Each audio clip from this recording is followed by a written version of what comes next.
Hey everyone, Jared Tate here, founder of the Digibyte blockchain. There's some news that came out, and I felt that I really needed to talk about some things with you, the Digibyte community, and broader crypto community, and to share some of the ideas and insights that I've arrived at myself regarding to our current economic situation. I know there's a lot of people that are down because, a lot of the markets are down in crypto, and people are like, are we in a bear market? Well, I think it's very important for people to keep the long-term trend of where the U.S. and the world economy is going and to kind of understand a few basic things. So a lot of you may know the news that was just released today, and that is that the wholesale price measurement, or what they call the wholesale price index, right, which is the price of basically goods before they're actually reaching their final retail stage. So bulk ingredients, raw ingredients, right? Well, today, the official numbers released by the government just indicated an inflation rate in the wholesale price index of 9.6%. This is the largest ever on record, right? So this is a pretty tall tale sign of what's happening in the broader economy. However, I believe this number is actually low. As recently the consumer price index just came out at 6.8%. But that number has been severely manipulated and altered and twisted. The way the government calculates the CPI has been changed numerous times over the last basically 20, 30 years. And so true inflation, I actually believe, is a lot higher, and it's going a lot higher. And I want to explain a few reasons why this is important to understand and how it relates to crypto in general and digital assets, right? So what do I mean by this, that it's being underinflated or underreported? Well, there's a website. It's called shadowstats.com. An economist by the name of John Williams has been posting this for years. And what he does is he actually still does the calculations for the CPI the way that the government did in 1980, which, for those of you who may not know, 1980 was actually the peak of inflation, where inflation peaked out at 14%, and then the government basically started changing the way that they calculate in the 90s and did some more changes. So it's really not fair for us to make the comparison of inflation in the 70s to inflation right now. And the reality is, according to this latest data and stats, if you calculate it the way inflation was in 1980, or use the same method the government did, inflation's actually at like 16, 17% right now, and you can see that in these charts. Well, there's another index. There's a lot of issues with the CPI, right? A lot of the data that's included in it is not a very accurate representation of real world inflation that you pay every day when you go to the grocery store or you go shopping, right? There was an attempt by an economist a while back in the early 2010s, I believe, and maybe even sooner, to create a real cost of living index that was named the Chapwood Index. I've been having a lot of issues with this website. I don't know if it's not maintained anymore. It was a great index. It took the average top 500 items that people would spend money on weekly, and they've been calculating data. And as you can see in some of these cities here, the true pace of inflation has been anywhere from 8 to 12% for the last 5 years, right? And I think that's very accurate. Now, to further reinforce where I believe inflation is actually about 17%, and to talk about one of the issues with the consumer price index, if you go to apartmentlist.com, they do a lot of great research on national rent data, meaning real time, up to date. Well, they just released their December report, and look at this right here. The average national increase in rent, according to their data, so this is real world data of what apartments are actually being rented for, has increased by 17.8% since January of 2021. I mean, think about that. That's nationwide. 17.8% average increase in rent, right? Well, this is a true indicator of where inflation really is. So how does the Fed hide this in the CPI? Well, there's this something 25% of what the government use to calculate the CPI is something known as the owner's equivalent rent, which is really crazy. Instead of using actual rent data that people are actually paying in cities, they go out and they do a phone survey of existing homeowners, and they basically ask them, hey, if you were going to rent your house out today, how much would you rent it for? And that's literally the data that they use. And what's crazy is so this is one of the largest ways that CPI is actually underreporting inflation, right? Well, if you go to the St. Louis Fed data and you look at the owner's equivalent rent index, they tell you that on average it's been increasing roughly 3% a year for the last 25 years, right? And that's what you see in this chart. Well, if you look at 2020, the index is showing 332 till now 348. It nowhere near accurately represents the actual increase in rents across the country, right?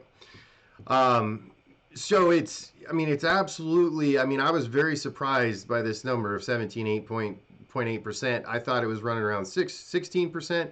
But if you look at the price of fuel, if you look at the price of food, if you look at the price of a lot of things, I don't have to tell you how everything's getting more expensive right now. So here's the crazy part. Here we are in December of 2021. True inflation's anywhere from 16 to 18% in pretty much everything that kind of matters to the average person. And the Fed basically has interest rates at zero, and they're talking about increasing rates. Well, I'm here to tell you there is no way that that's possible. It's a completely different situation we're in than it was in the 1970s, right? And that's for two reasons. One, interest rates were already very high in the 70s, and they went higher. And so there was room to lower interest rates, right? But also the pace of technological change was nowhere near where it was or where it is today. And so if you take anything away from this video, what I want to get across is hyperinflation, which I think we're going to see inflation well over 20%, 25% through 2022. And the Fed has no choice but to keep printing money, right? Hyperinflation is going to lead to hyper automation, and it's going to lead to the automation and replacement of millions of jobs with software, AI, and robotics, and that's going to squeeze the middle class even more. And I want to point out, and I want to reinforce my point of why the government is going to continue to allow inflation to happen.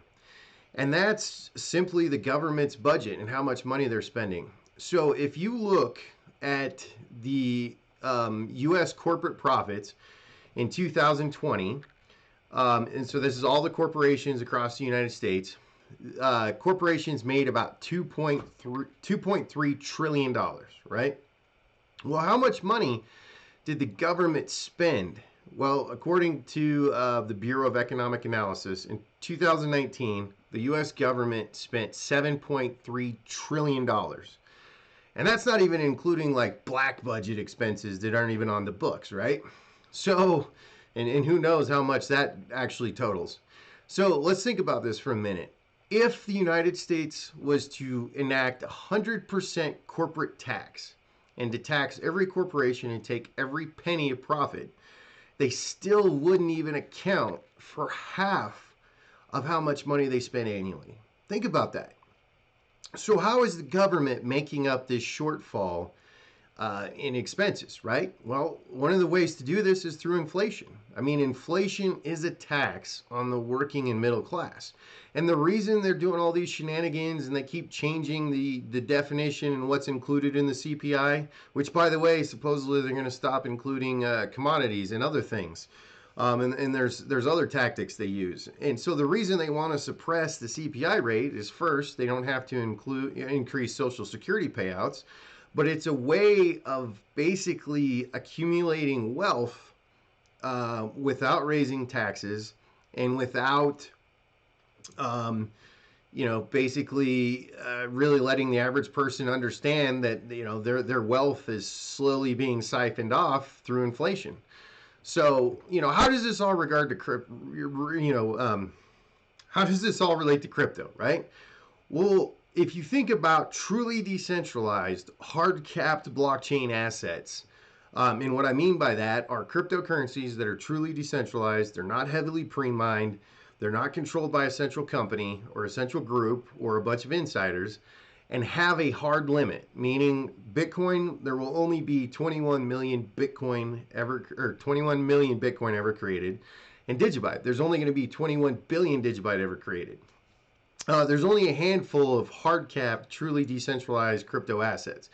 These are the ones that are going to stand the test of time and are going to be your best hedge against inflation long term, right?